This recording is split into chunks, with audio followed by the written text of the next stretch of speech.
عمر رضی اللہ تعالیٰ عنہ قائد خلافت ہے. بیت المقدس کا محاصرہ کیا گیا، فصیل بڑی اونچی، شہر اندر سے سیلف سفیشینٹ، حملے کا راستہ کوئی نہیں، محاصرہ طول کھینچ رہا ہے لیکن ان کے پاس رسد بھی موجود ہے، پانی بھی موجود ہے، وہ دروازے بند کر کے بیٹھے ہوئے. بالآخر اللہ تعالیٰ کی مشیت کا ظہور کیسے ہوا؟ ان کے کچھ علماء آئے فصیل پر، کہا دیکھو مسلمانوں، تم قیامت تک بھی یہاں پڑے رہو گے محاصرہ کر کے ہمارا، یہ شہر فتح نہیں ہوگا. ہاں ایک درویش بادشاہ کے ہاتھوں یہ شہر فتح ہونا ہے، لیکن تمہارے اندر ہمیں وہ نظر نہیں آ رہا. ابو عبیدہ بن الجراح رضی اللہ تعالی عنہ امین هذه الامہ، ان کا فوراً ذہن گیا وہ درویش بادشاہ مدینے میں بیٹھا ہوا ہے عمر رضی اللہ تعالی. اب ایک اور عمر بھی ہے جو قندھار میں بیٹھا ہے، نقشہ وہی ہے، سادگی کی حد تک نقشہ وہی، بالکل وہی، اپنی آنکھوں سے دیکھا ہے وہی سادگی. عمر اول عمر ثانی تھے عمر بن عبد العزیز. اب ایک اللہ کے فضل سے اللہ تعالیٰ ایدہ اللہ بنصرتہ، اللہ تعالیٰ ان کی نصرت فرمائے، دشمنوں کو ان کے مقابلے میں نیست و نابود کرے. انہوں نے ریکویسٹ بھیج دی کہ حضور تشریف لائیے، یہ شہر فتح ہو جائے گا. وہ ہے سفر تاریخی، اتنا طویل سفر، تقریباً 700 میل، ایک اونٹ، ایک خادم، ایک منزل پہ امیر المومنین اوپر بیٹھے، خادم آگے چل رہا ہے، اگلی منزل پہ خادم اوپر بیٹھا ہے، امیر المومنین آگے جا رہے ہیں. اور جب پہنچے ہیں تو وہ باری تھی خادم کی. انہوں نے ہاتھ جوڑ دیا، حضور خدا کے لیے تم کیا کہیں گے لوگ، وہ میرا برا حال کر دیں گے، تمہیں شرم نہیں آئی؟ امیر المومنین پیدل آگے چل رہے ہیں نکیل پکڑ کر، اور تم بیٹھے ہو اوپر براجمان ہو. حضرت عمر فرمایا الدور دورک، نہیں باری تمہاری ہے، بیٹھ. اس حال میں پہنچے ہیں. اور پھر یہ کہ ابو عبیدہ بن الجراح آئے ہیں، استقبال کیا ہے تو دیکھا ہے اس حال میں چلے آ رہے ہیں. عمر نکیل پکڑے ہوئے چلے آ رہے ہیں، اور کہتے ہیں کہ کہیں کیچڑ ویچڑ تھا، جوتے خراب ہو گئے تھے، وہ بھی اتار کے ہاتھ میں پکڑے ہوئے، کپڑے تو تھے ہی پھٹے ہوئے. انہوں نے کہا کہ حضرت ابو عبیدہ نے، دیکھیے یہ بڑا متمدن ملک ہے، بڑا مہذب علاقہ ہے یہ، آپ ذرا حلیہ اپنا دوست فرما لیں تب جا کے پیش ہم آپ کو کریں گے. آپ نے فرمایا نحن قوم اعزنا اللہ بالاسلام، ہم وہ قوم ہیں جنہیں اللہ نے عزت دی ہے اسلام کے ذریعے سے، کپڑوں کے ذریعے سے نہیں، دولت کے ذریعے سے نہیں.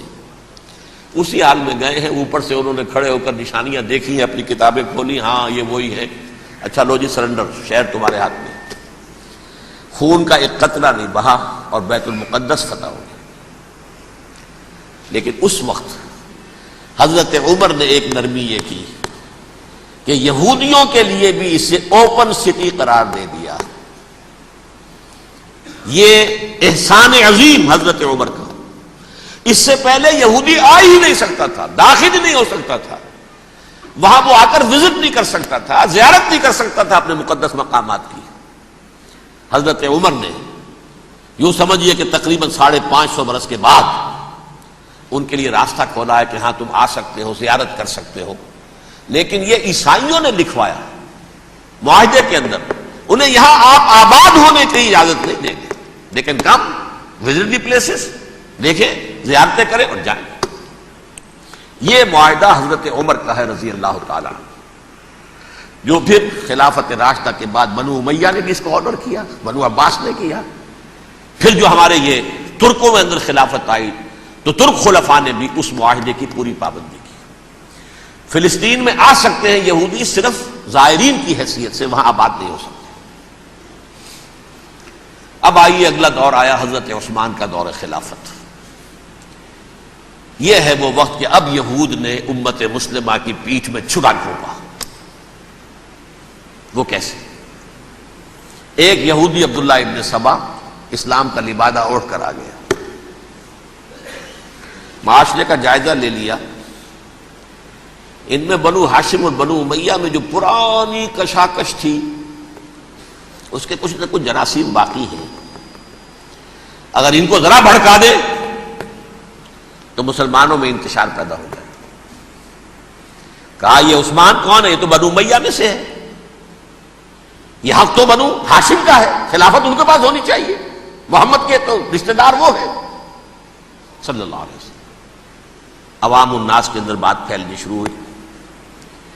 پھر ایک بڑی سازش کے انداز میں حضرت عثمان کے خلاف پروپیگنڈا، حضرت عثمان کے جو عاملین تھے، گورنر تھے، ان کے خلاف پروپیگنڈا، اور ایسی ہوشیاری کرتے تھے کہ کوفے میں کوفے کے حاکم کے خلاف کچھ نہیں کہنا، اجی مصر میں یہ ہو رہا ہے، اجی شام میں یہ ہو رہا ہے، اجی یہ جو عثمان ہے وہ یہ کر رہا ہے، یہ ظلم ہو رہا ہے، یہ لوٹ مار ہو رہی ہے، یہ خیانتیں ہو رہی ہیں۔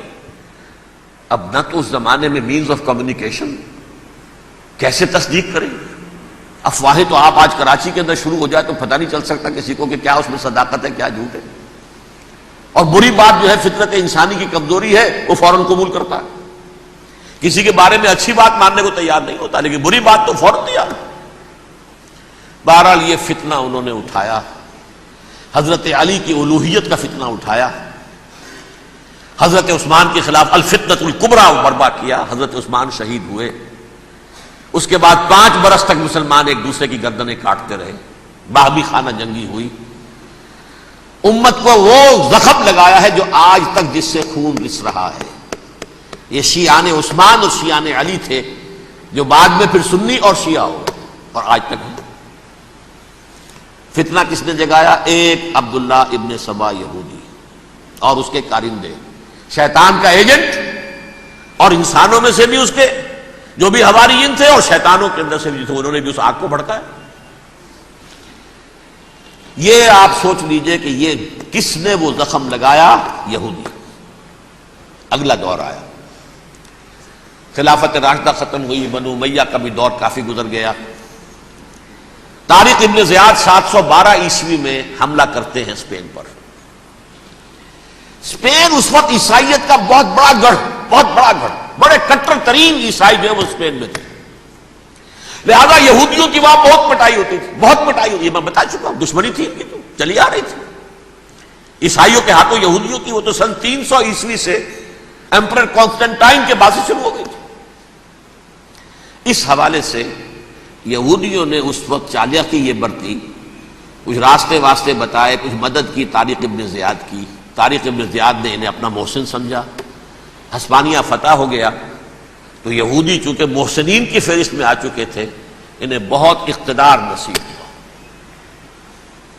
بڑی سپورٹ مسلمانوں نے دی۔ ان کے بڑے بڑے علماء جو اسی دور کے اندر پیدا ہوئے، بڑے بڑے تھنکرز ان کے اسی دور میں پیدا ہوئے۔ بن گوریون جو کہ ایک وزیر اعظم تھا اسرائیل کا، اس نے یہ لکھا اپنی کتاب میں، Muslim Spain was the golden era of our diaspora. وہ ڈائسپورا جو 70 عیسوی سے شروع ہوا تھا اور 1917 عیسوی تک جاری رہا ہے، اس میں سے گولڈن ایرا ہمارا جو تھا وہ مسلم اسپین تھا، ہسپانیہ میں بیٹھ کر ہم نے عیش کیے۔ لیکن وہاں سے انہوں نے اور جو کچھ کیا، یہ تو داستان کے بہت سے گوشے ہیں، لیکن میں جس اسٹریٹ لائن میں چل رہا ہوں اس کے اعتبار سے ایک بات سمجھ لیجیے، وہاں بیٹھ کر انہوں نے اب عیسائیت کی پیٹھ میں چھرا گھونپا، پروٹیسٹنٹ مذہب پیدا کیا، تقسیم کر دیا، جیسے شیعہ سنی کی تقسیم، عبداللہ ابن سبا، رومن کیتھولک اور پروٹیسٹنٹ کی تقسیم، یہودی علماء۔